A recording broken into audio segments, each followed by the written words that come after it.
Hey guys, কেমন আছো তোমরা সবাই? আমি আবার একটা নতুন ব্লগ নিয়ে চলে এসেছি। তো এটা হচ্ছে আমাদের 18 তারিখের ব্লগ। তো আগের ব্লগে আমার দেখে নিয়েছো যে আমরা বেনারস পৌঁছে গেছিলাম। তো আমরা সকাল সকাল বেরিয়ে পড়েছিলাম বিশ্বনাথ ধাম দর্শনে। হোটেল থেকে আমরা অটো করে নিয়েছিলাম যাওয়ার জন্য। সকাল সকাল বাচ্চাগুলোকে কিছু খাওয়ানো হয়নি, তো ওরা বিস্কুট খেতে খেতে যাচ্ছিল যে কিছু তো খাক, পেটটা ভর্তি থাকবে। তো ওরা হাই করছে ক্যামেরাতে। তো আমরা যাচ্ছিলাম রাজঘাট। সকাল সকাল বেরিয়েছি বলে রুমের মধ্যে আর কেউ চাটা খাওয়া হয়নি, তো সবাই এখানেই দাঁড়িয়ে চা খেয়ে নিচ্ছিল। তারপরে আবার এগোতে হবে আমাদের ওই ভিড়ের দিকে। সামনেই ছিল একটা জিম এরিয়া, তো আমি বাচ্চাগুলোকে ওইখানে নিয়ে গেছিলাম যতক্ষণ না ওদের চাটা খাওয়া হচ্ছে। তারপরে দেখতে পাচ্ছ আমরা হেঁটে হেঁটে এগিয়ে যাচ্ছি মন্দিরের দিকে। তো দেখতে পাচ্ছ এতটা ভিড়। তো প্রথমে আমরা ভেবেছিলাম যে দর্শন করব ভেতরে, তো এত ভিড় দেখে আমি ঠিক করে নিয়েছিলাম না, ওই বাচ্চা নিয়ে আমি দর্শন করতে পারবো না, বাইরে থেকেই প্রণাম করে নেব, পরে আবার আসা হবে।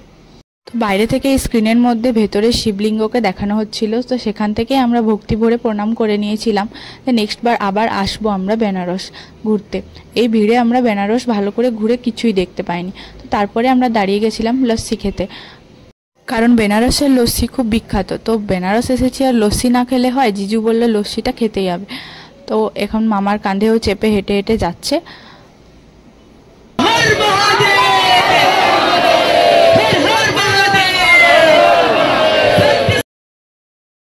লাইন, বাপরে বাপ! লাইনে যদি আমরা দাঁড়িয়েও যেতাম তাহলেও আমরা দর্শন করতে পারতাম না। বিকেল পর্যন্ত আমাদের বাস ছেড়ে দেবে, তো এতটা সময় ছিল না যে এত লাইন দাঁড়িয়ে আমরা দর্শন করব।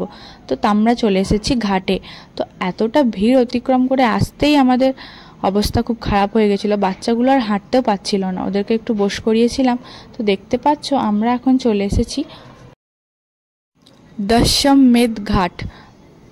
তো এখানে আমরা সবাই ওয়েট করছিলাম একটু দাঁড়িয়ে, আর ওরা গেছিল বোট করতে, যে আমরা যাব ঘাটগুলো ঘুরে দেখব। তো আমরা এখন চেপে পড়েছি বোটে। তো সবাই আমরা এখানে ছড়িয়ে ছিটিয়ে বসে পড়েছিলাম। দেখতে পাচ্ছ বোটে চড়তে খুবই ভালো লাগে, নদী দেখতে দেখতে বেশ খুব সুন্দর লাগে। তো সব ঘাটগুলোর অনেক বিশেষত্ব আছে, সেই গল্পগুলো আমাদেরকে ওই বোটের লোকগুলোই বলছিল। এটা হচ্ছে শ্মশান ঘাট বা যাই হোক কিছু একটা নাম বলছিল। এই যে গোল করে কুণ্ডটা করা রয়েছে দেখতে পাচ্ছ, এখানেই অস্থি বিসর্জন করা হয়, তাই বলছিল। তো তারপরে আমরা আরও ঘাটের দিকে এগিয়ে যাচ্ছি। দেখতে পাচ্ছ কতটা ভিড় আর কত সুন্দর লাগছে দেখতে। হয়তো ফাঁকাতে এলে আরও ভালো লাগবে দেখতে, হয়তো কি নিশ্চয়ই বেশি ভালো লাগবে। ভিড়ের মধ্যে তো সবারই অবস্থা একটু বেশি খারাপ হয়ে গেছিলো, এনার্জি লস হেঁটে হেঁটে। তো দেখতে পাচ্ছ ভিড়, বাপরে বাপ! আমি ওটাই ভাবছি যে আমরা এতটা ভিড় অতিক্রম করে এত দূর আসতে পেরেছি বাচ্চাগুলোকে নিয়ে। তো এখানে সব ঘাটের গল্পগুলো আমাদেরকে বলতে বলতে যাচ্ছিল, আর শুনতে খুবই ভালো লাগছিল। এই ঘাটটা নাকি নতুন হয়েছে, এই যে এতগুলো সিঁড়ি দেখতে পাচ্ছ, এই যে এখানে টেরা মতো মন্দিরটা দেখা যাচ্ছে, এইখানে বলছিল বিষ্ণু চান করার পর রেস্ট নিচ্ছিল, তারপরে পাশ ফিরতে গিয়েছিল, তখন নাকি মন্দিরটা এরকম টেরা হয়ে গেছে।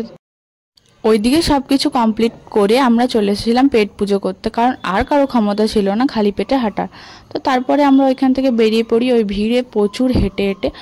যাই হোক আমরা বেরিয়ে পড়েছি বেনারস থেকে। এবার ব্লগটা ভালো লাগলে প্লিজ লাইক অ্যান্ড কমেন্ট, আর আমার আরও ব্লগগুলো দেখার জন্য প্লিজ চ্যানেলটাকে সাবস্ক্রাইব করে নিও। So bye bye.